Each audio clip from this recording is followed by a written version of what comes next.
अपयश, अन्याय, भीती याविरुद्ध उचललेल्या पहिल्या पावलाला खूप महत्त्वाचे स्थान असते मित्रांनो. आपण जर आपल्या चॅनलवर पहिल्यांदा आले असाल तर आपल्या चॅनलला लाईक, शेअर, सबस्क्राईब करायला विसरू नका आणि बाजूला घंटीचे बेल आयकॉन दाबायला विसरू नका, म्हणजेच असेच नवनवीन व्हिडिओ आपल्यापर्यंत सर्वात आधी पोहोचत राहतील.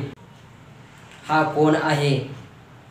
काळा कोट्ट आणि माझ्या दरबारात पुरोहिताच्या गादीवर कसा बसला, असे रागाने राजा नंद ओरडले.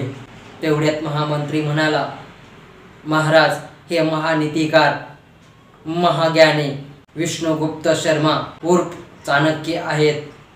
नाही, हा काळा कोट्ट कुरूप दिसणारा माणूस नीतिकार होऊ शकत नाही, असे राजा नंद म्हणाला.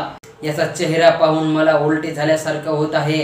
हा ब्राह्मण आहे की कोणी चांडाळ, असे राजा नंद सांगत होते. राजा नंदचे अपमानास्पद असे शब्द ऐकून चाणक्याला राग अनावर झाला आणि डोळे लाल चुंब झाले होते. त्याच वेळेस चाणक्याने प्रतिज्ञा केली की मी नंदाचा नाश केल्याशिवाय राहणार नाही, आणि तोच चाणक्याचा पहिला पाऊल होता. म्हणून मित्रांनो, आपल्याला ध्येय गाठण्यासाठी आपले ध्येय ठरवा आणि पहिलं पाऊल टाका.